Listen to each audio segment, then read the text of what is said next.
I'm Catherine Elizabeth Abbey, and I'm a targeted individual. My name is Jill Jensen, and I'm a targeted individual. My name is Jarrell Powell, and I am a targeted individual.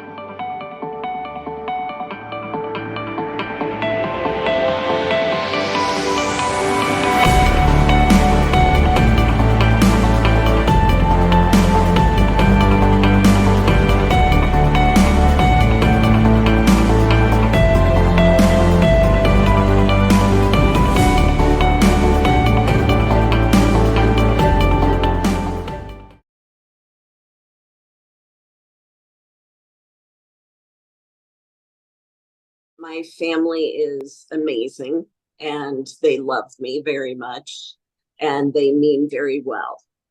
But they were definitely convinced that I had some kind of a mental illness, because they just couldn't understand. And the truth is, at that time, I didn't understand either what was happening to me.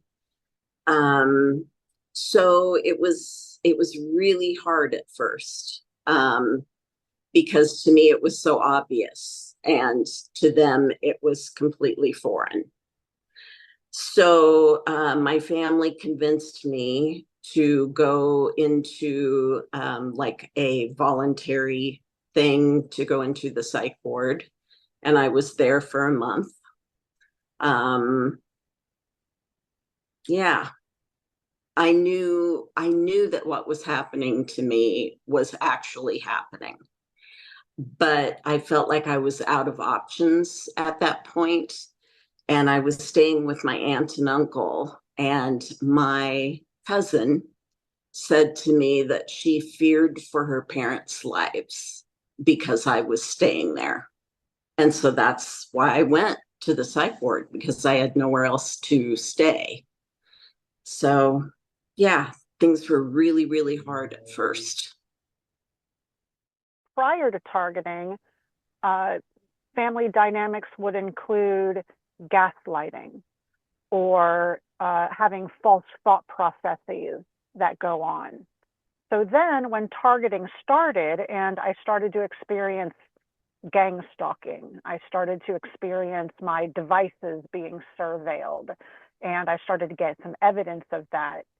Uh, I was bringing people I knew to my parents' house who had a lot of experience with this world of intrigue and targeting. Um, so we would start to have some initial conversations.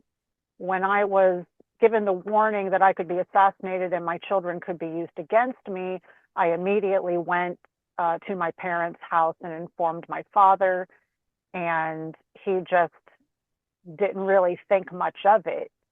So I'm giving these warnings, I'm sharing with my family what's going on, and they just don't understand. It's kind of going in one ear and out the other.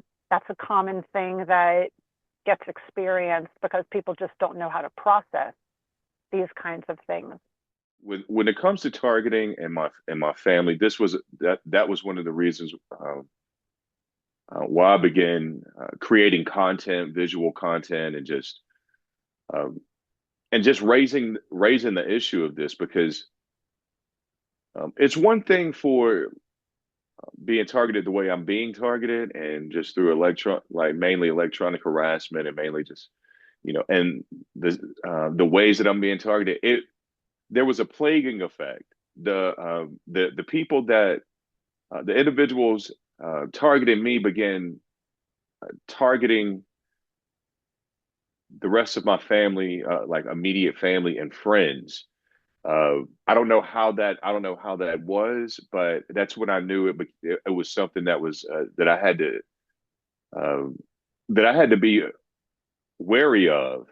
So when I just remember living in Atlanta, and this beginning, and me um, immediately, uh, what seemed like almost immediate, gradually, and I wasn't aware of this, but gradually, my friends and people that I would speak with on the phone, and other family members also.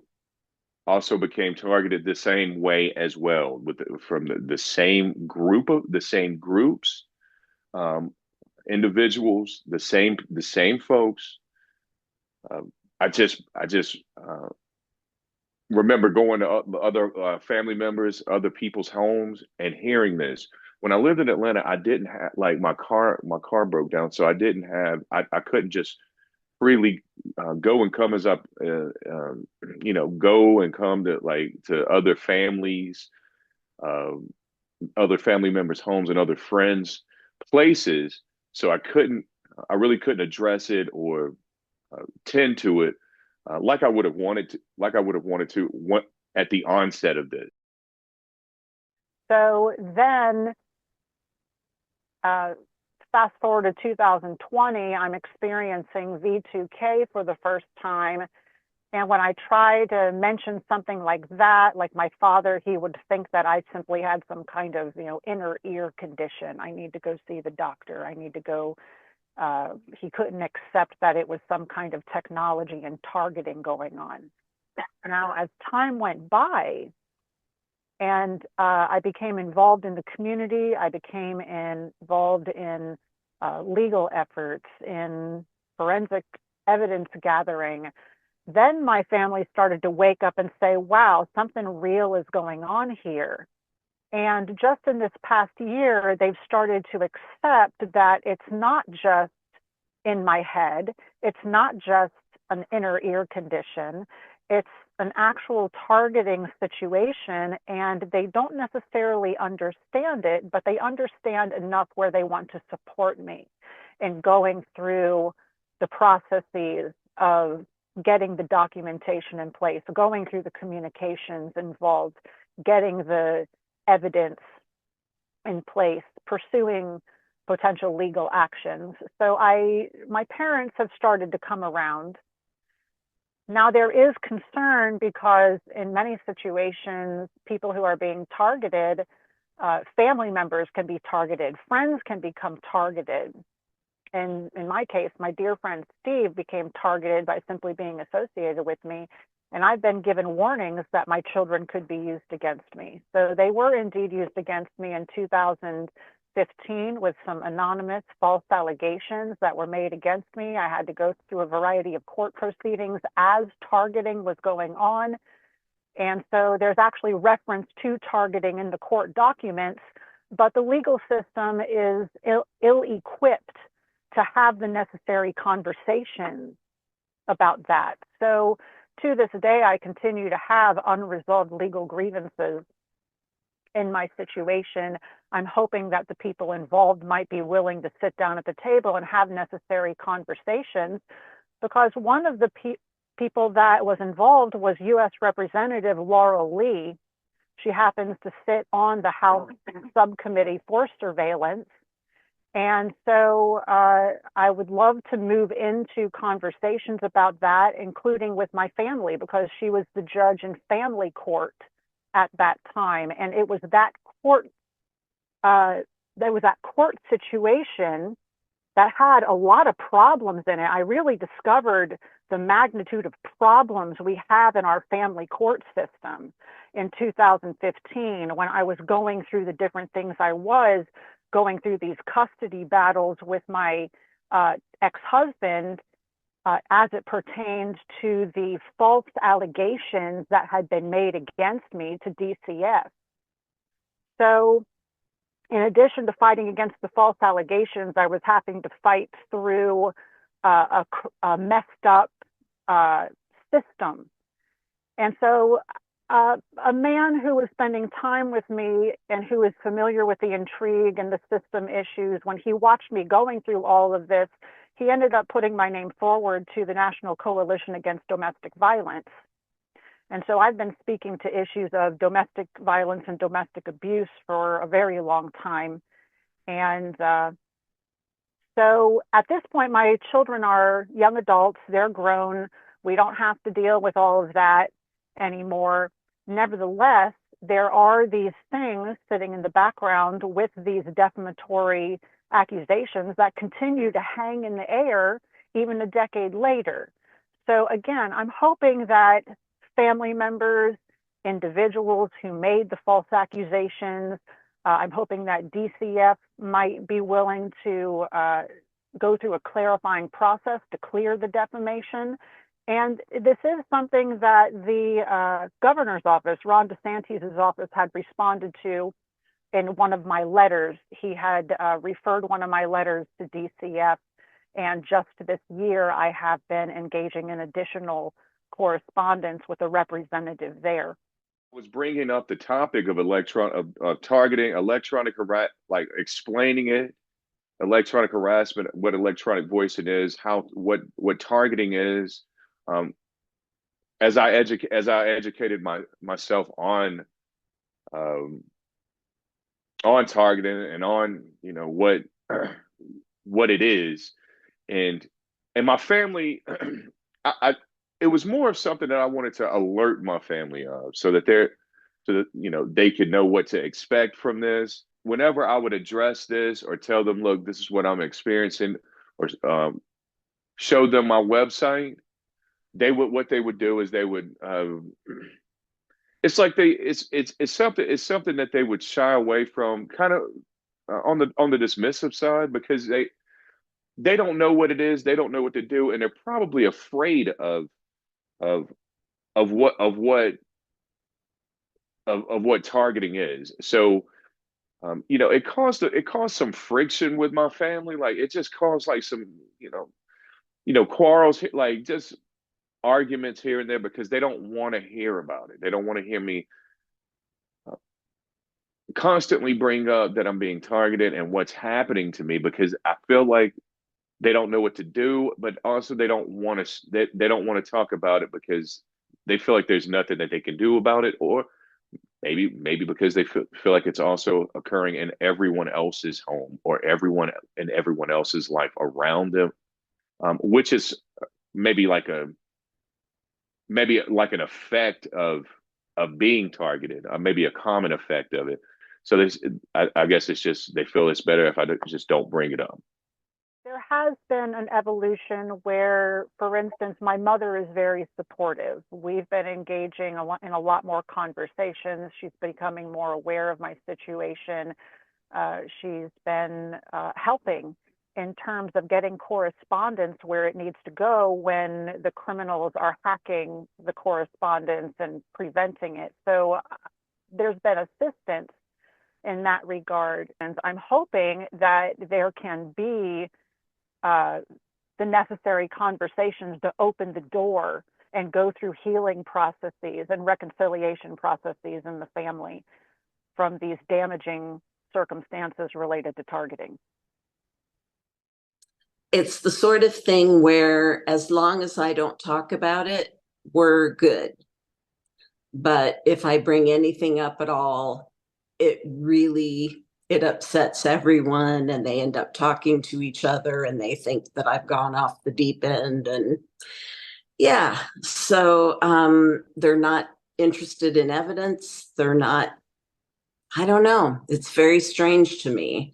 But they're so convinced because they first heard that I was hallucinating from one of the sheriff's deputies. So they completely trust that, and they're certain that I'm mentally ill.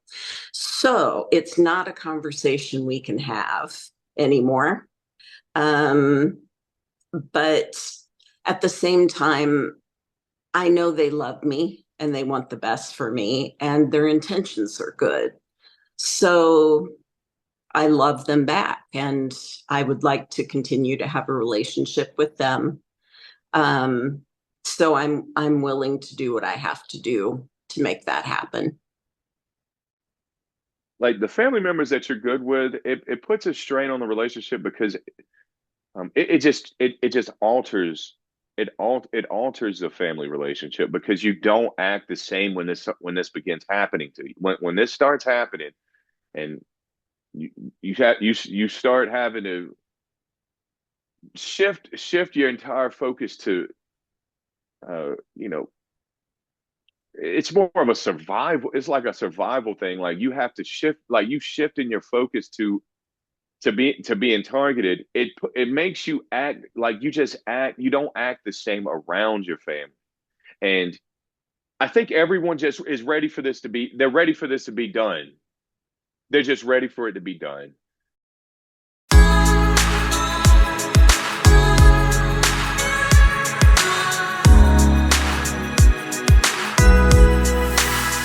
I think pretty much anyone who's targeted, they're going to have trouble getting their family to believe them because one, it's so well hidden, and everything out there is against it, meaning all the information in the world, nothing is out there that really explains this at all. So you're talking about everything pretty much that people see throughout the day is not about targeting. It's pretty much about everything else. So I mean, again, there's a lot of psychology about this. It's usually called like the availability heuristic if you're talking about like old school like biases in psychology.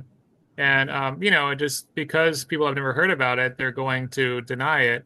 And if you really can show people really, really accurate facts that can change, but it's definitely a hard one because you're talking about literally something that's not only hidden, but there's some gaslighting. Like there's stories out there that say that pretty much you can be crazy in any way possible, no matter if it's the most absurd thing possible, and people will believe it if they don't understand like neurology or psychology. I mean, if you tell a neurologist some of the symptoms that TIs have, they'll have a much harder time believing it than like a or much easier time believing it than a normal doctor because they understand the brain. Now, a normal doctor, they weren't trained in neurology. It's going to be much harder for them to believe it because they're going to not know how to look for it. So yeah, it's a hard one. So I think yeah, definitely what Daniel is saying is spot on. But another difficult aspect of being able to explain something to your family member is the fact that it's so obscure and it's so hard for anyone to believe that an organization, let alone the U.S. government, would spend time and money on an ordinary person. Oftentimes, I think family members will think, well, maybe this person is coming apart emotionally or struggling because they think that you may be experiencing some type of delusion. And to be frank with you, I think many of us, if you try to look at it from their perspective, it's very questionable. What we're saying is very questionable to the family. So it's hard it's hard for us individually to wrap our minds around what we're experiencing. So to be able to explain it to someone would be very difficult. And more often than not, they just frankly just will not understand. So you have to pick and choose and what you share with the family. And even then it has to be, in my opinion, you have to limit a lot of it because it can become overwhelming for them. I agree with the people who just spoke before me completely, and I'm really surprised to notice how many family members are aware of mental illnesses like paranoia, schizophrenia, that kind of thing, where they will automatically go to that particular illness and go, I think you're paranoid, I think you're delusional, maybe you're schizophrenic, because of course that's what the stalkers want people to think. The stalkers push you to talk about this. They squeeze you until you have to talk about it. And in the first few years of this happening, of course, that's what we do. We make that mistake of talking about this too much, I believe, until we realize that, yeah, nobody's believing me. People are starting to think I'm mentally ill. I'm having trouble with family members. And then the TIs will they'll start avoiding the topic and we'll discontinue talking about it. So the immediate go-to for family members and friends and coworkers and even husbands, wives, and significant others is always delusional, paranoid, imagining things. And so those are the main issues, I believe.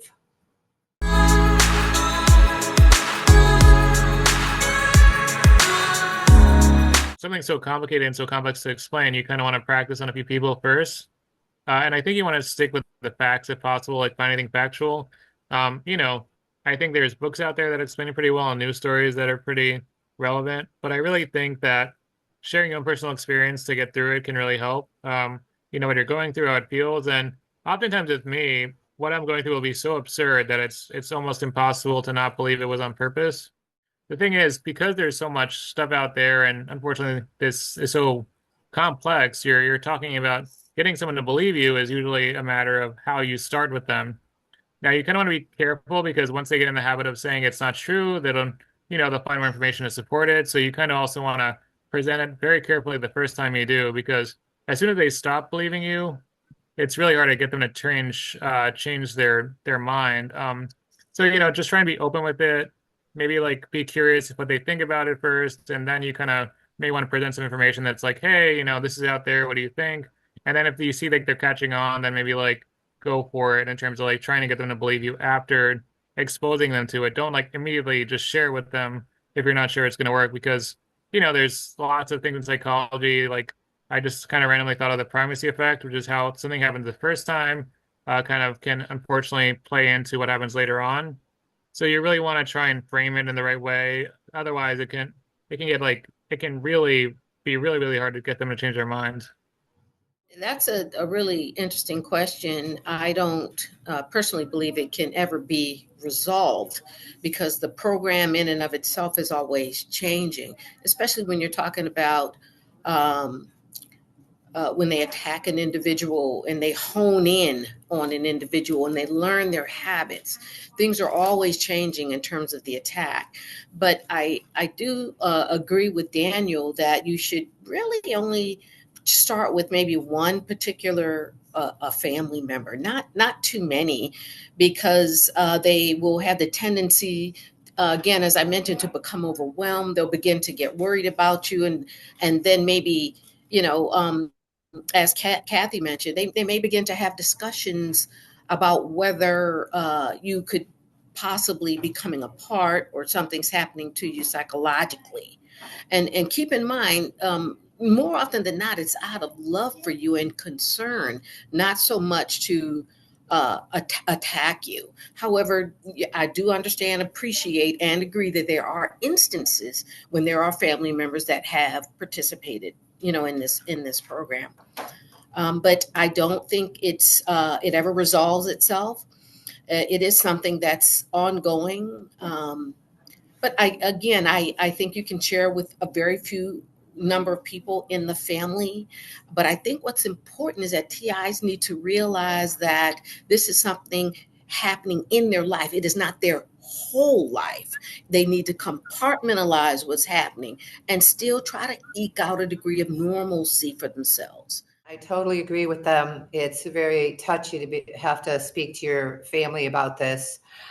And over the 20 years that I've been speaking to literally thousands of people on this issue, like probably 99.99, 100% do not believe you. Even on the lesser things, like even on the group stalking, the harassment while you're driving, the illegal entry into your home, the hacking of computers and cell phones, all that easy stuff, they even don't believe that. So I can't imagine what it's like to try to tell them you're experiencing V2K or any kind of remote weapons at all. But if you maybe a lot of people they're going to reach out to their family, because in most cases, who's going to love you the most? Your family. Who's going to want to help you the most? Your family. So of course, these are the people you go to. You want them to help you. You want them to say, jump right in there and go, oh, that's terrible. I'm so sorry to hear this is happening to you. I'm going to help you as much as I can. Give me the names of these people. Why do you think this happened? I'm going to call the law enforcement. They don't do any of that because they automatically will think maybe there's something wrong with you, unfortunately. So, like the best way to open it up, I think, particularly if you're not experiencing V2K, and I'll get to V2K later, but if you're not experiencing V2K and you're just getting harassed while you're driving, staged accidents, illegal entry in the home, vandalism, all that stuff, 24/7, even gassing, you might be able to just say, hey, they'll say, why are you in a bad mood? What's the matter? And you can say, oh, I angered somebody at work, or my ex-boyfriend is mad at me, or I got on someone's bad side at work, and now, you know, they're kind of bullying me, and they're getting all their friends to come after me and bully me and harass me, and, you know, nothing I can't handle. I don't want you guys to worry about it, but just to let you know. And sometimes they make it real obvious, like they might squeal their, you know, tires when they're going past your house. And they might make it real obvious that there's someone in that house that's being harassed, which is good and bad. I mean, it's bad because, I mean, you become a detriment at that point, and people might ask you to move out or leave if it's waking everybody up in the middle of the night, or, you know, is causing problems for the people around you. They might not want you anymore. So when it becomes really obvious like that, could be bad, could be good. People at least know you're telling the truth. They don't think you're mentally ill. So if it becomes overt, you know, it can go either way. But as far as the V2K, that's a little harder to explain. I mean, how would you open that up? Would you open it up by saying, look, here's the research, here's what they printed in Wired magazine online about James Walbert, here's this piece about James Walbert's case, who won his restraining order and claimed that his ex-business partner was harassing him with V2K, and he won that restraining order. So you see this kind of stuff is happening, and then you can say, by the way, I think this is happening to me too. Now, like James Ford's case, also, he had someone he could point to. This is the guy who's doing it. This is why he's doing it. So there's motive involved. There's a motive why his ex-business partner wanted to come after him, to usurp James Walbert's inventions, because James Walbert is an inventor, to take his inventions to steal his money. Good motive. If you don't have a motive, you know, it's harder to believe. So sometimes, you know, you might not want to mention the V2K. Maybe you can mention everything else around it. You know, it's up to you to make that decision. There are some parents who do believe their children. Okay, it's not a clean across the board. They don't believe you. Very few, though. I mean, it's a minute number that will believe you if you're telling them you're getting V2K or any of that psychotronic harassment. So I guess you feel it out. And the first time they say to you, are you okay? Maybe you should go see a doctor. I'm getting worried about you. Drop it. Don't push it, because from my experience and working with people all the time, the people who get in the most trouble, and as far as, you know, law enforcement goes and hospitalization goes, are the ones who keep trying to prove their point. It is happening. It is happening. Look at this. Look at this. And, you know, it just begins to sound like obsession. And you're almost proving to them that you're mentally ill, even though you're not. You know, in their mind, it is like, well, just drop it already. You know, we don't want to hear any more about it. You're going on and on about this thing. So once is enough. And you can be, and do not use them as your therapist. Do not use them as your counselor. Do not use them as your best friend. Don't dump your crap on them all the time. You know, people, even if it's just a roommate, or a family member or a roommate or anybody who dumps their crap on someone else all the time is, you know, not preferable company, right? Because people want to be happy, they want to enjoy their lives, they're tired, they're living in their own private hell as well. And, you know, sometimes, so yeah, you know, say it once, maybe, you know, twice tops, and especially if they're looking at you askew. You know, you might not want to bring it up ever again. And certainly don't use anyone as your dumping ground for your bad feelings and your feelings of sorrow, anxiety, and fear. You know, you can call Nancy, or you can call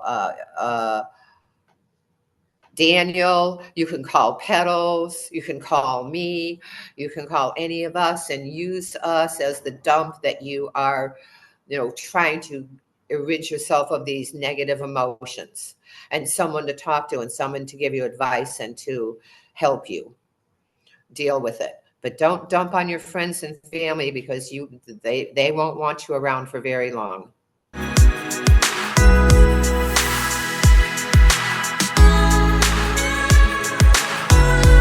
So I think it's it's definitely a hard one because I was trained in a lot of things like CBT, ACT, DBT, a lot of the therapies, EMDR, even some things for vagal tone, and oftentimes the best coping mechanisms I think are talk therapy, like talking about it to someone to de-stress. So, if you find someone who's in the community that knows about it and you're able to talk to them, I think that's a much better direction than just starting with your family. Because, if you start with your family, it can cause a lot of issues because I guarantee you, like 100% of the time, they're not going to believe you unless they see it. In that case, I would talk to the partner about it and to de-stress. But if it's not visible, especially if you have V2K, I think it's very, very hard to find a way to cope with your family. I do think that CBT can help, like some training in how thoughts can affect your feelings and actions and stuff like that. Like, let's say, if you're trying to just dispute your thoughts, which is something that's pretty common in CBT, or think about different ways of labeling it, like different things, like self-compassion is definitely a valuable one, I think. Knowing how to be compassionate to yourself is a great thing because it doesn't require thinking about it. You just be practice saying things like, or just being nice, like saying like, I really appreciate the fact that my body was able to get through today. That can be very valuable. And asking your family, like, or just telling them like, this is a really hard situation for me. It's hard to believe, but I just kind of need you to be kind to me and not worry about the facts. Just worry about my health, my mental health. And if I talk to you and all you do is just say it sounds crazy, you're going to make me upset. And I find that very valuable. I think it's like about context. I read something a long time ago about contextualism. I think I over time kind of maybe misadapted it a little bit, but I think of it as like context. So it's not so much about facts or fiction or whatever. But it matters that they are willing to hear you and let you talk. So just be like, hey, this may sound a little bit crazy to you, but I need to get off my chest and vent. I was experiencing these bizarre symptoms today, which I don't think anyone's ever heard of before. I have these things going on in my head that seem like they're deliberate, and just can you listen to me talk for 10 minutes? I feel like just trying to go that approach is really valuable because then it's not about you being crazy or not crazy or delusional or blaming someone. It's like, I'm suffering, help me. And I think it's good to just try and realize they aren't going to believe you and use that to get them to let you talk. When it comes to family and coping, again, as what's been already mentioned, is the fact that what's most important, in my opinion, is to limit what you tell them. I think many of us struggle and worry whether or not what we're experiencing could potentially begin to happen to a family member.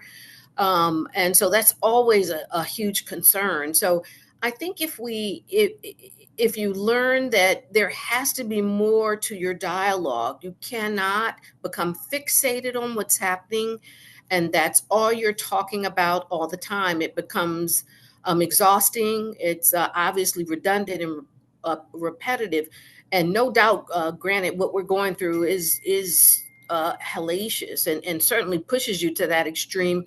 But you just have to fight. And I realize it's easier said than done. But when it comes to family, I think you need to just show them that you are still yourself, meaning that make sure that you have other people that you're connecting with in your life, maybe people that you've grown up with. Don't sever those relationships. Again, fight for some sense of normalcy, although our lives aren't normal. We don't have to relinquish our power. We can fight for our normalcy. Don't stop working if you can help it. Fight for it. And please just allow yourself to have more of a dialogue, not the same thing that you're talking about all the time, because again, it becomes repetitive and exhausting, and family members will begin to, what's been mentioned already by Kathy, they'll begin to think, okay, well, maybe we should seek out professional help, and we don't want that.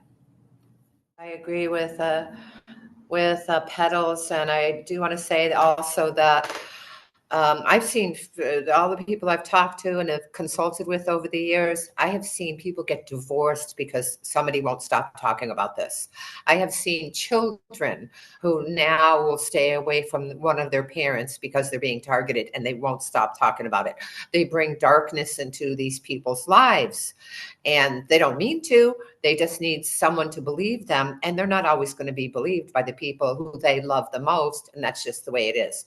So it's just a fact, and you can't force someone to believe you. So one of the things that I think is really good to do is music. Music has a positive effect on people who are experiencing V2K, who are experiencing just group stalking and harassment, gassing. It doesn't even matter what you're experiencing.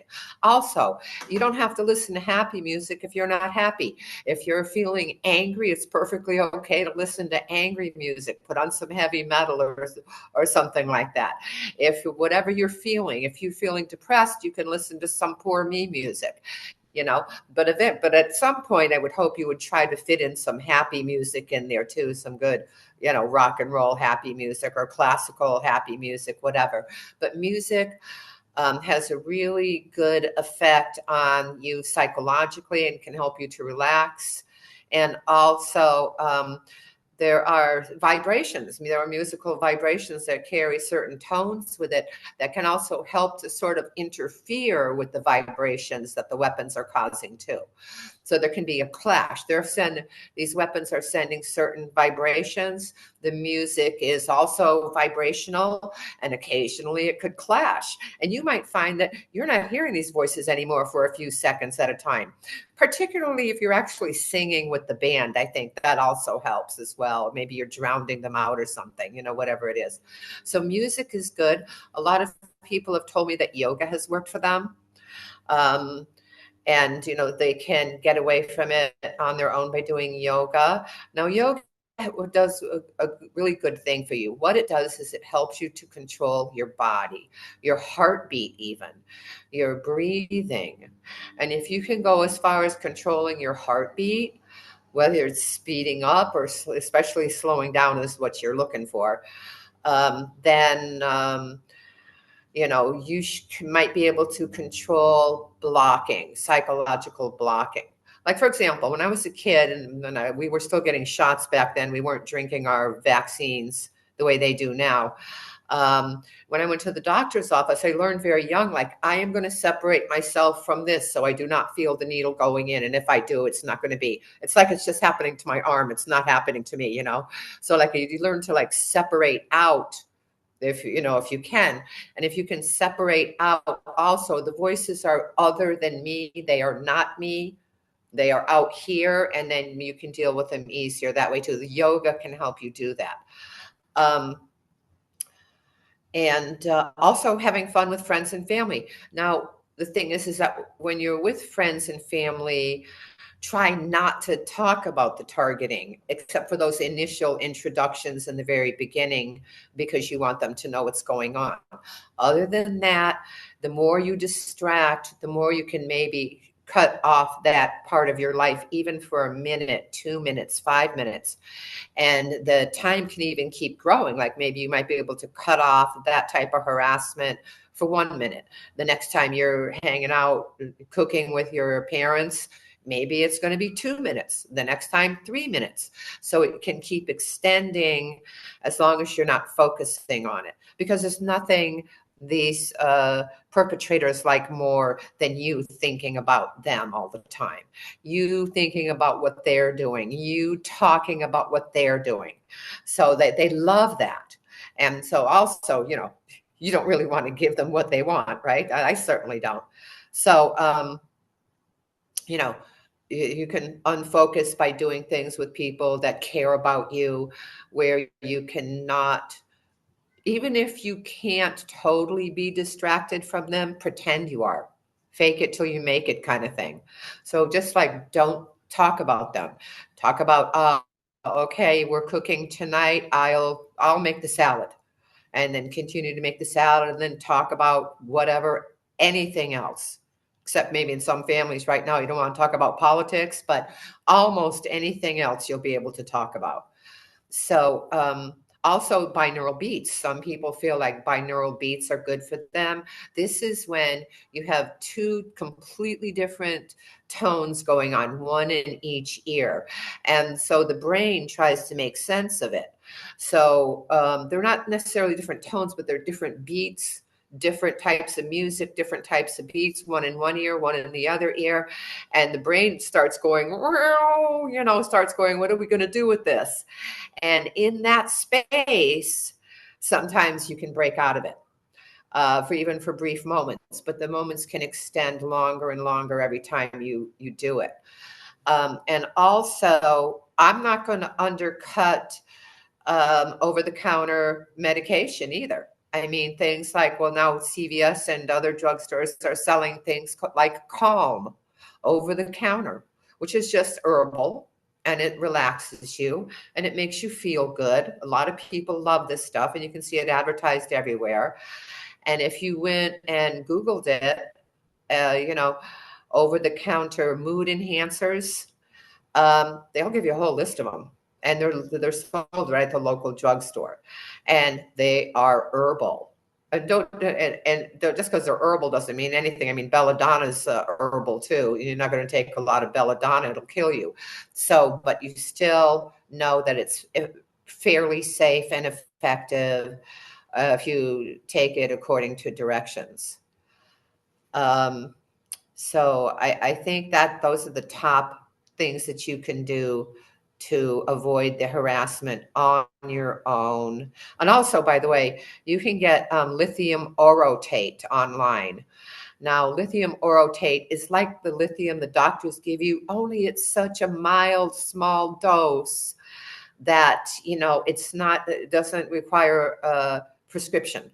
So lithium orotate, if you're depressed, and I find that a lot of people who get into the V2K start off with depression. When you're depressed, you're malleable, you're in the alpha state. It's easier to get to you. It's easier to hammer you when you're in that malleable state like depression. So lithium orotate to kind of lift you out of that a little bit. Get some of these mood enhancers, try them out, try different ones if you want from the drugstores. Or you can look it up and make your own mood enhancers too. But then you have to go out and buy the herbs anyway. So that even might be more expensive than just buying a bottle of ready-made mood enhancers. So yes, music, exercise of any kind, fresh air, sunshine. A lot of people will lock themselves up in the house because it's scary to go out there.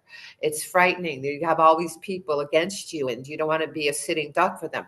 So they'll close the curtains because people are looking into their windows and that kind of thing, which also makes you look paranoid, number one, so that you're kind of feeding what they're telling everyone about you.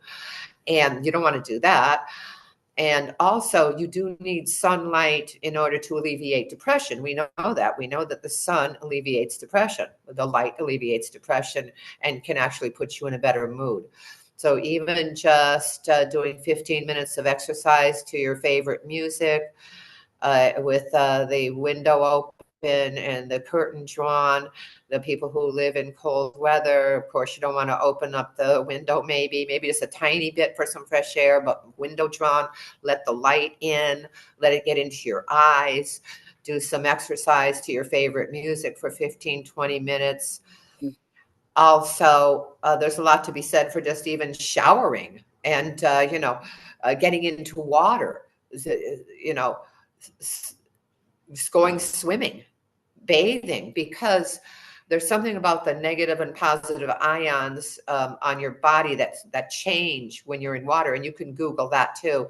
Something about water changes the ionic structure. What are ions? It's part of electricity. So if you're getting remote harassment with remote weapons, electrical weapons, then that might have an effect too, whether it be cold water or warm water, but every little bit helps. Okay. Every little bit helps. Plus, it does tend to make you feel like you are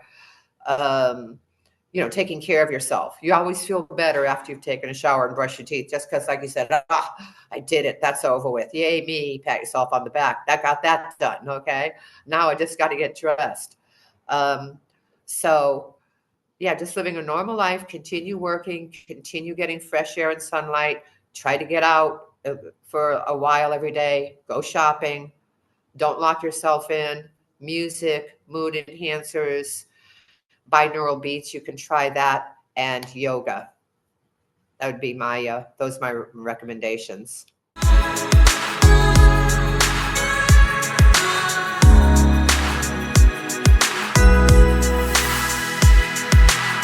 Thank you guys so much for everything you've talked about so far. I took a ton of notes. This has really been helpful.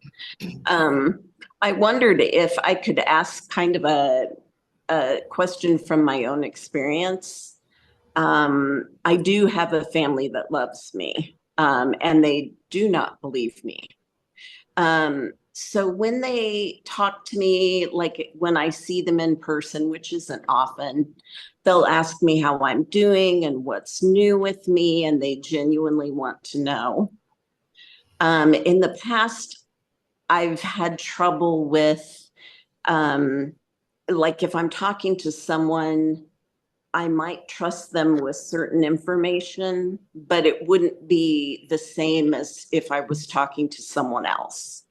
But what's happening is the person that I feel like I can share that with talks to everybody else. So it's kind of causing a problem between my brother and I, because every time he hears anything, he gets really upset. And I think it's because he's worried about me. But like, how am I supposed to answer? Should I just be totally vague and not really truthful, or what should I do? Well, I can answer that. And this is Kathy. The thing is that my daughter also said this same thing to me. She would tell me, if you talk about this again, you're not coming over anymore. And so I stopped talking about it, obviously, because my family's more important to me than anything, So, but then she might bring it up later and say, oh, how's that thing going you were talking about last week? And I'll just say, oh, that's not, it's not happening anymore. It's really slowed down a lot. And, so I will fib to her to hold on to the family connection. Because if I told her actually what was going on, I think it would be too worrisome for her. She'd be extremely distraught, and it would take away from her life. Because you're kind of selfish when you really want to, extract their attention in a way that is going to worry them and upset them. You know what I mean? I mean, that might be a selfish motive as well. You can look at it that way, I think family and friends are there to have fun with. They're not there to be your counselors, not to that extent. Maybe if I'm breaking up with my boyfriend. Oh, that's too bad. Yeah, small stuff. That's great. They can counsel you on this stuff they know about. But on something like this, I think it's just worries them. They get distraught. And I don't know. I think I'd want to hold on to my brother if I were you. I wouldn't want to. And this woman this other family member who's getting close to you, and you can talk with her about all this stuff, and then she runs over and tells other people. Maybe, maybe she's not the one to be talking to about this. Might be some trust issues there with her. Yes. So. Thank you. I appreciate it. You're welcome. Yeah. There's no need to have to share with her. Tell her everything's great. See what she does. She might be looking for trouble. Just tell her everything's great. Tell her everything's great and see if she keeps digging, see what her response is. Yeah. Okay, I will. Thank you. You're welcome. So what I've been dealing with for the past 3 years, and as I describe it, as being like chipped up, like not by like something like I don't know, like a I don't know, like an actual chip or some material, but just like chipped up by like just by like a frequency signal that just connects me to other people out here. And that's what began in 2021 in the fall and at the fall in the fall winter season, like at the end of the year. So when that started at the onset of that, it just I was just connected to like what seems like a few people. It seems like it's just only been a few people. But what it's developed into is just constant electronic harassment every second, uh, day and night. Like it's hearable, externally hearable uh, human voices from other individuals, and it's only been a few, but now it's turned into what seems like some type of remote operation or something. Like it's all just been. It's very bothersome, but it's spread to like other members of my family, and so it seems like it's like a bigger group of people, or just some targeting group that possesses the technology to like look at a number of uh, us people here, just in our home. But I don't know if that's like relative to anything that you guys have experienced. But what I'd like to ask is if there's amongst other things. But what I'd like to ask is if you people have ever experienced like electronic harassment where you just hear like um, externally hearable voices from others, how you dealt with that, and if you if ever like did you was there a solution, or did you find any type, like was there any regression in your targeting, or your form of targeting, if it's anything that's relative to that? Um, I guess I can answer because I have that. I definitely have sounds, or whatever you want to call it. I like to say sounds because I just practice saying that. I mean, it's technically V2K, probably obviously voice to skull. I've even been able to measure a signal on the side of my head where it would probably theoretically go in. And yeah, but I think, before I even knew what was happening, I used to have this thing that I would say to myself that you are not your thoughts. You know what I mean? You are not what you hear in your head. So you may hear really, really horrible things. And unfortunately, again, those thoughts aren't who you are. They're literally, unfortunately, a manifestation of theoretically technology that is pointed at us through a frequency. And I think the science behind it is kind of interesting. Like, during World War II, obviously there was people trying out radar, and the radar operators could hear clicking in their head, and that's where this all developed from. And the science of it, how it can be used between two square waves. If you add a sine wave to two square waves, it can create a sound based on the frequency. And that it's good to know the science. But in terms of like what to like, um, I guess the question was, have I experienced it? Um, yeah, I definitely have, and I think that my only saving grace is I try and research how to pretty much save my life all the time. Yeah, I'm always trying to find something new, some sort of new technology that can help with this. Because theoretically, it's my belief that this is going to change over time. This has been around for like 20, 30, like V2K, as far as I know, was deployed in the 90s on a major scale. And I'm guessing that at some point they're going to deploy something else and they may not use V2K anymore, theoretically. Now it's almost like, one day people said like, oh yeah, like, the television is going to be, or television is always going to be here. And then cell phones came about. And then, now we have like, all this VR stuff. So theoretically there may be a time where they stop using it, but, you're still in there and you deserve to live and be happy. And hopefully that will change over time. But right now, unfortunately, it seems like this is the new I don't know, the new cell phone for them. So yeah, absolutely true. It does seem like a new cell phone. It's just so non-consensual. Uh, that's what my objection is about this. And I just can't like I just don't get why like nothing get like why we can't fix this. So thanks for that. Thanks. yeah, definitely.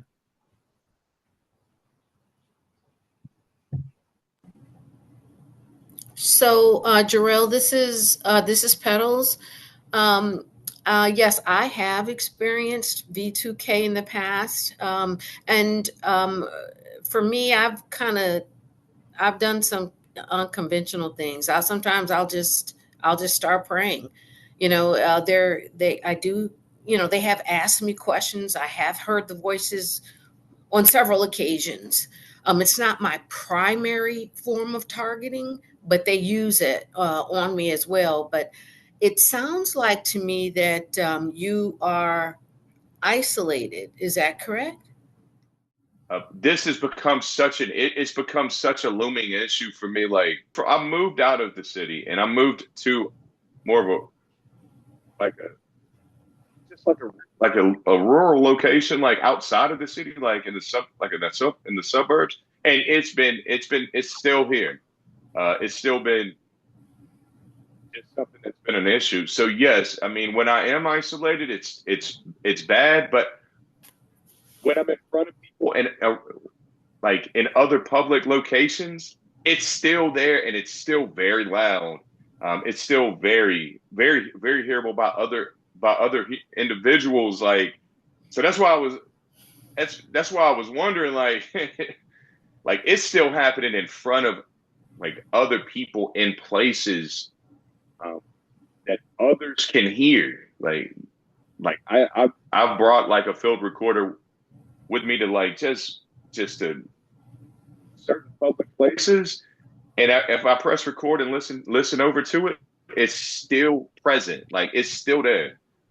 So I don't want to isolate, but it began when I was isolated, living in a house completely by myself. Yeah.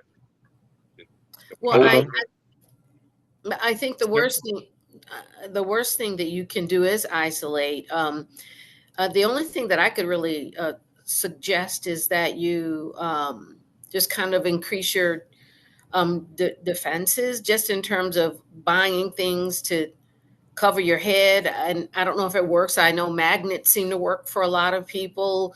Binaural beats worked great for me. Just a number of things like that, just to try to defend yourself. Maybe a heavy weighted blanket. I think some of the defenses, shielding for the head, I think Derek was selling that in the PACTS store at one time. So, but the worst thing you can do is to isolate yourself. You need to force yourself to continue to go out, visit your mother, visit your friends. You cannot, once you stay in the house and isolate, they learn your habits, they hone in on you, and that will be all she wrote. You have to really, really fight. And that's what it's been like, man. I bought a lead cap because in 2023, in the first quarter of 2023, like I began feeling like the back of my neck and my head being zapped after about 10 to 15 minutes of just lying still laying down still. I just want to add something. I apologize. If you actually look at the different materials that work, I really recommend silver or bronze, probably over lead. They seem to be more protective than probably a lead. So I would try silver or well, actually silver or copper or bronze. I recommend, because I don't think lead is as effective as silver, and I think I saw someone on the call earlier wearing a silver hat, I believe. And you probably want to get like as much silver as possible in the hat. Like I think if you look it up, you'll see like silver lining. But you want to get like 99% silver lining, even 100% silver lining, because that is probably going to work better. I do a lot of research on everything, so I highly recommend silver. And in terms of like stuff you can try, I am also a big fan of David Case's CD. I highly recommend that as well. If you haven't tried it yet, that can help deal with the noise, because it's some ways it's gonna keep your brain activated. And when they're trying to really disrupt your ability to think, and they're doing what's called social engineering. So social engineering is like you want to cause a certain reaction in someone. So like let's say they want to keep you at home, they'll do certain things to make you isolate, and then once you're isolated, they in some ways they win because that's their goal. It's just think about if you were a bad person, like what would you want someone to do? You want them to stay at home, you want to disconnect them from people, you want them to not take care of themselves, you want them to be unhealthy, not eat healthy, not take their vitamins or whatever. And they really that's something that they're gonna do, because that's the art of this. It's like manipulation. So just realize that they are going to do that. And don't be surprised. But if you do fight back with everything that's out there in this area, you'll probably do better. That's going to be the next thing I get for like just when I purchase some. I don't know how much it is, but Well, the that's silver what I'll caps get aren't that, next. the silver caps aren't that bad. They're not that expensive. I think they're like the one that I own, or I think they may have been $50. I don't actually remember, but I would get the silver hat over a lot of other things. And then there's also silver blankets you can get from Mission Darkness that are really good. I think those are somewhat expensive. They're around $100, but they helped me in the past. I mean, I fought with everything you can do, but after a while, they really literally run you down. But you do want to protect yourself. And Pedals was making a great point about don't give up. I mean, especially as a guy, we tend to isolate faster than women, believe it or not. We're much quicker to isolate. It's literally part of our psychology. But just realize if you know that, you want to try and like double or triple up your attempts at connecting with people because women literally naturally go to other people when they're stressed out. Men don't always do that. Um, I think they call it the tend and befriend response. Women are much more likely to have that reaction. When women are stressed, they will literally naturally look for other women to talk to. Like I'm sure a lot of the women on this call would agree that when you're stressed out, you probably go find a friend or something to talk to and talk to them.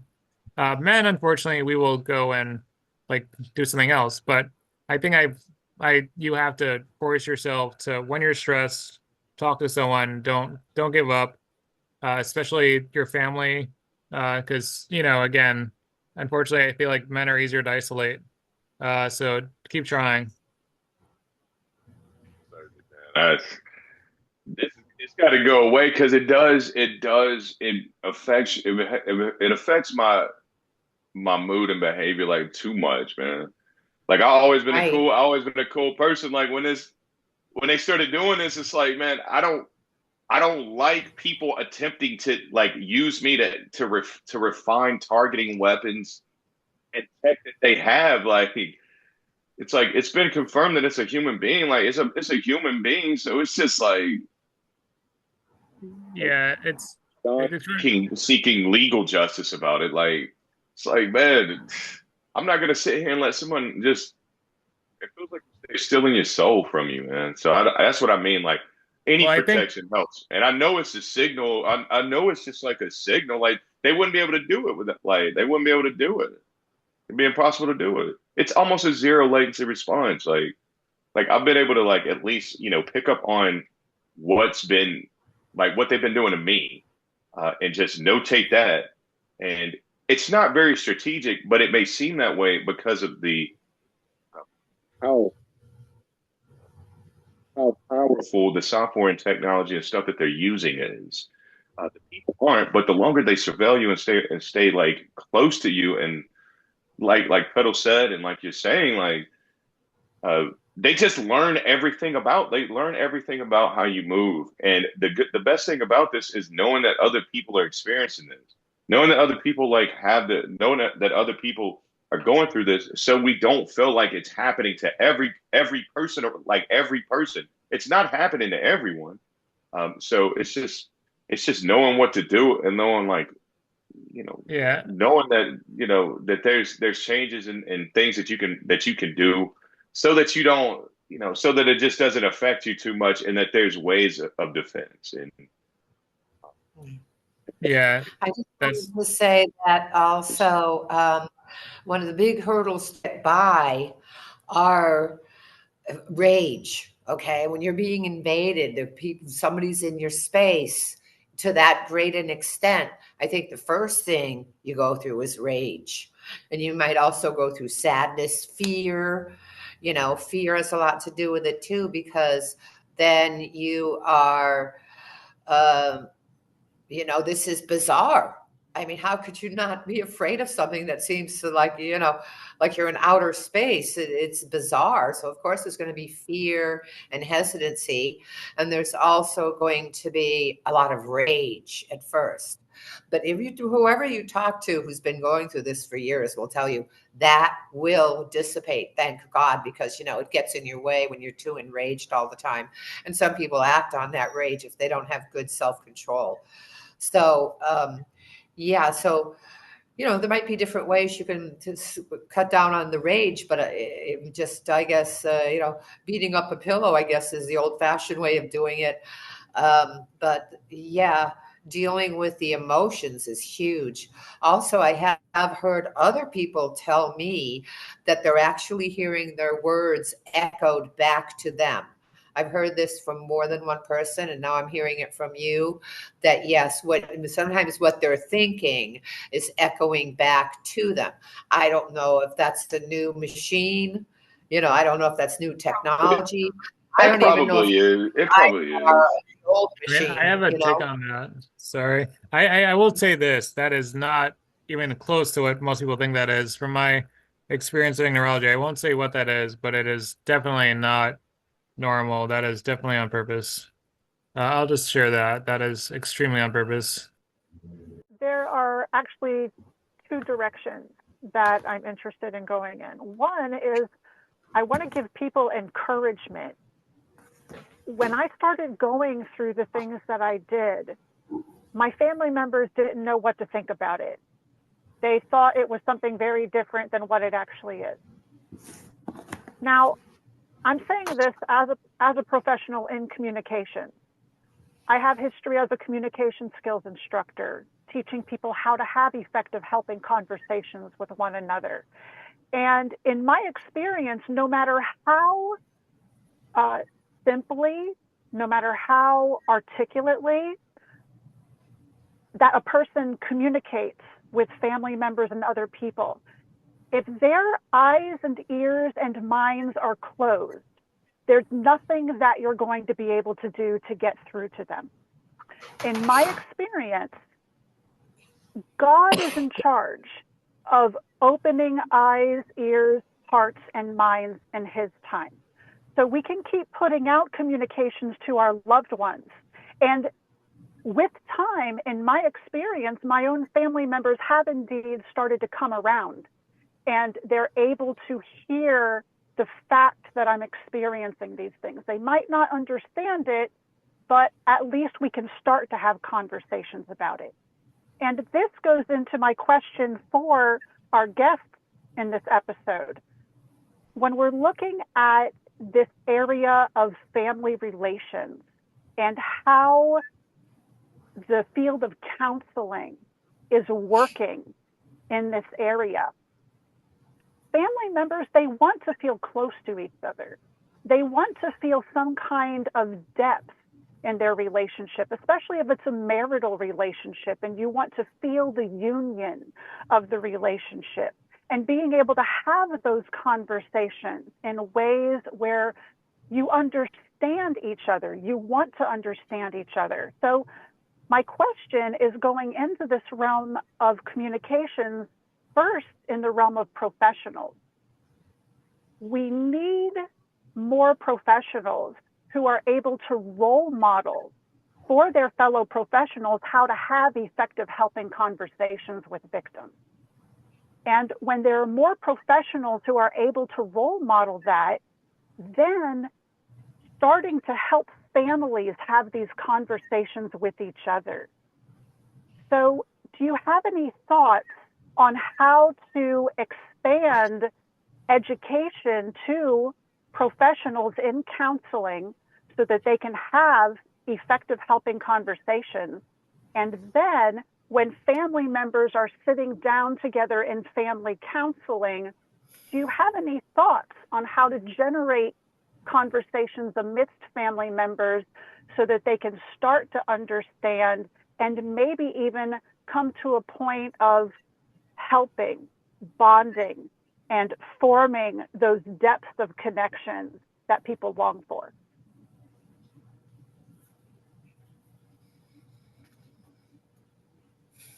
I just want to clarify. So your question is like, how as professionals can we have you sit down with a family or have a family sit down and have them start to understand the side of this professionally, or just you mean like understand like that this is happening, but in a professional way? Is that what you kind of mean?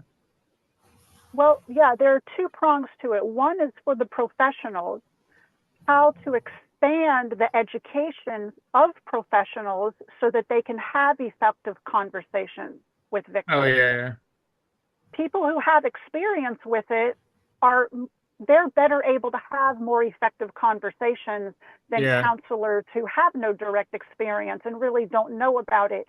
So one part of the question is how to expand education of counseling professionals so that they can have more effective helping conversations with victims of these yeah, yeah. crimes. And then the second part is how the counseling professionals can then help to facilitate more effective conversations amidst family members. Okay, well, I think the first part is interesting. So I shared this earlier, but if someone ever experienced anything, it's really hard to understand it. And I guess if there was some way of them reading about it, like um, I'm sure you've all heard of the Frey effect, which was there was a gentleman, a scientist in the 1960s who studied what radar does, and he actually found that there's even side effects out of TI's experience that he actually put in the paper of like some of the side effects. And one of them, which I even got right now as I was talking about it, is tingling. Tingling was one of the first side effects of RF exposure from the machine he created to generate the clicking sound. And that's actually in a paper from the 1960s. There was other side effects as well. And, depending on what he did with it. So believe it or not, that information on what some of the side effects or symptoms of RF exposure can be has been around for literally, I guess, 60 years at this point, or 64 or 63. I don't remember when he wrote it, but either way, it's been around for a while. So having them somewhat experience it through science journals is probably not a bad idea.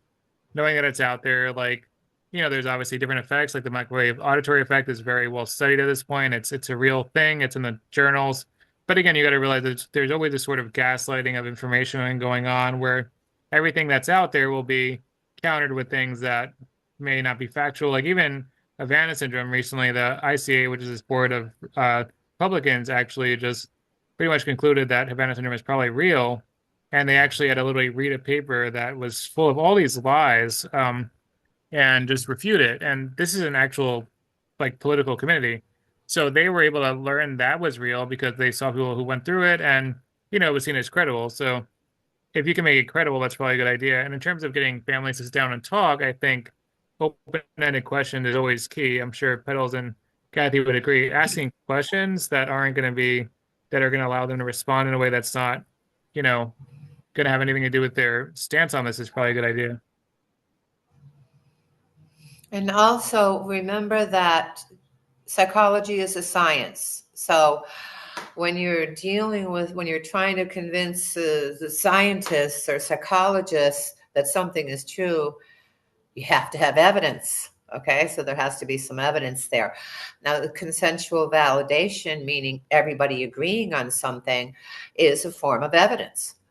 And so if you found another therapist, psychologist, consultant, counselor who's educated and can show them, yeah, we have this evidence here. Like I said, one of the best ones that I loved was James Walbert's case, because that is if a judge in the United States of America said, okay, I believe this is happening to you. You've brought me the evidence and now I'm going to rule in your favor. Yes, and there, that's online. You can find that on news magazines about his story, James Walbert's story. You can show, yes, this does exist. See, here it is here. See, this judge believes it. This judge ruled in his favor. So is the judge mentally ill? I don't think so. The judge must believe what he's saying. And other people who have that kind of authority, also, you can present them with there's a lot of books on gang stalking or harassment and the kind of things that we're talking about today. And so if you found some good ones that are well explained, that are able to really explain well what's going on and show evidence, like Havana syndrome. The thing is that we have this building of people where in this one section of the building, all in different rooms, mind you, who all experienced the same thing at the exact same time and all complained about it. So that seems like evidence to me. That seems like proof to me. Now, it's some people are saying, no, that's not happening. Those people are all having psychological disorders. That's not valid. That's not, you can't prove that. Not when all of these people, all in different rooms, are experiencing this phenomenon all at the exact same time. You can talk. So having another professional speak to the counselors and speak to the medical community over the phone. It doesn't have to be a speech that you give in an open auditorium. Could be some target calling me up saying, hey, would you talk to my doctor about this? Could you write something down about this to prove to my doctor this stuff occurs? Or any one of us here to ask one of us to do something like that. That would help too. Having a professional in the field sharing a little bit of info about it. So I think I think even most psychologists now believe that Havana syndrome is a real thing. I think most psychologists do believe that. So just remind them it's happening. As for what you should say to your family or talk about with your family, the thing is that how much time does your family have? Do they work during the day? Do they want to rest and relax in the evening? Do they want to enjoy a movie? Do they want to spend time with their children? Of course, you don't want to cut into their private time that they enjoy, their rest time. And, it's sometimes hard for us to believe it because we all are going through hell here, but everybody's going through their own private hell, okay? Even if they're not targeted. In their minds, they're going through it. Everybody's going through something. So how much do you want to cut in on that and talk about your particular problem? So, you're going to have to separate that out, see what you think is best. And also, I think helping the people you love, like, hey, can I help you with that? Oh, I'll take out the trash for you. Oh, you're tired. I'll make the salad. And just being there for them when they're down and out, when they're not feeling well. So, but if somebody tells you point blank, I don't want to hear about it anymore, you should just go, okay, maybe it's me. Maybe you're right. I don't care. I just want to have a happy holiday season, happy Merry Christmas season, or whatever you're into. And, not have to be on bad terms with relatives, So that's up to you to decide in the end. I think the majority of people working in this field agree that if the family and friends are not open to hearing about it, like I've seen divorces happen over this. I see kids who won't talk to their own parents because of this. I see friendships that have been together for decades break up. Marriages breaking up over this. So it's like you can't force it on people either. So you're going to have to be real careful and very sensitive about if somebody says I'm done, for me, I would say, okay, just because of my knowledge of what has happened to other people who have not said okay, who say, no, you're going to listen to me. I want you to open up your mind. I'm going to force you to listen to me anyway, even if you don't want to. It's not going to work for you. It's not going to end well. Yeah, and that's why I say God is in charge of opening the minds and hearts and eyes and ears of people. So there's no forcing it to a person who is close to receiving the information. Right. So I'm sorry. So this is Petals. Catherine, I know you had a two-part question. Make sure I'm answering that appropriately. Can you please repeat that, the first part of it? I think it was something about communicating with other professionals. Yes, I'm recognizing that there needs to be education and demonstration for counseling professionals in how to have effective helping conversations with victims of these crimes. So those of us who have that background, how to move forward in providing that role modeling and providing that education to professionals in counseling so that more victims can have this counseling available to them. Well, I think in order to have it widely recognized, there'd have to be a change, really in the whole systemic approach to it, meaning that, in the Diagnostic Statistical Manual of Mental Disorders, it clearly states what is a personality disorder and what symptoms equal schizophrenia, what symptoms equal bipolar disorder. And until that's been changed on that scale, on that level, it'd be difficult to try to change it on this lower level. Certainly, if we've come in contact with someone that says, hey, this is what I'm experiencing, depending on if you're a counselor, social worker in private practice, and you want to tell the client, hey, yes, I understand what you're talking about. Hey, I do know some places that you could go, or for example, I don't know, organizations you can go to learn more about it, to connect with individuals that are experiencing the same thing. Sure, if you're in private practice. However, if you're employed with a hospital, if you're employed with an organization, you do not have that freedom and or liberty to be able to talk about that outwardly like that. In fact, if you're a licensed person, you could very well be brought up on some type of complaint or by the organization if you're telling a client, hey, yes, I know what you're talking about. Now, in this particular forum, sure, we can talk about it in this forum because we're talking about it under the umbrella of PACTS International, right? This is their forum, and I guess you're the segment, this segment that we're shooting right now. Now, in terms of talking about it with your family, that's a little different. I think targeted people need to determine exactly what it is you're looking for from them. Are you looking for them to just acknowledge that what you're going through and you want their support? But if you want them to embrace it, I don't know if it can actually happen. It's too much. It's too vast. It's too broad. It means trying to wrap your mind around a pink elephant. It's hard for people to understand what we're going through.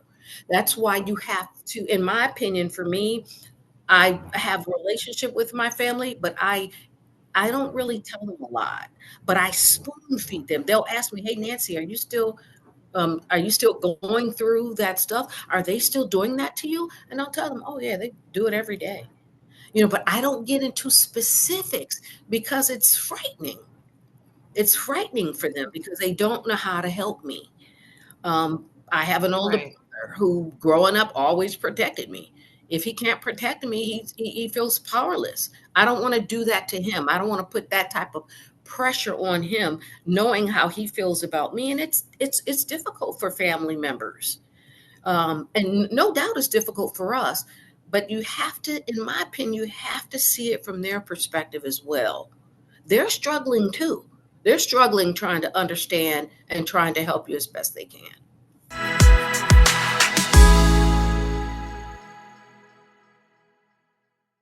I am on call 24/7. I'll either answer the phone or get back to them soon after, usually not longer than 24 hours later. My phone number is 707-720-7137. I've also written a couple of books on the subject that Amazon is carrying. One of them is Hey Mom, I'm a targeted individual. And the other one is How to Survive and Thrive as a Targeted Individual. And so I do not only consultations that function as counseling to some extent, but I also can speak to your friends and relatives on your behalf to explain to them what's going on with you. I can do documentation where I explain everything about the subject matter, about the science behind it to some extent, about why it's happening, who's doing it to you, why they're doing it to you, what's the motive. Like I said, lots of times motive is real important. And I can put that in document form on paper. I can just talk to them on the phone on your behalf. So again, my phone number is 707-720-7137. Website is helptargetedindividuals.blogspot.com. And contact me anytime. And thank you for giving me this opportunity, Derek. Yeah, and I just want to, I guess this is Daniel. I'll go next. I personally, obviously, I know Kathy for a while. She helped me out through a lot of things, so I will personally vouch for her counseling ability. And yeah, for me, I also am sort of doing counseling. If you want to contact me, I obviously I'm here to like listen.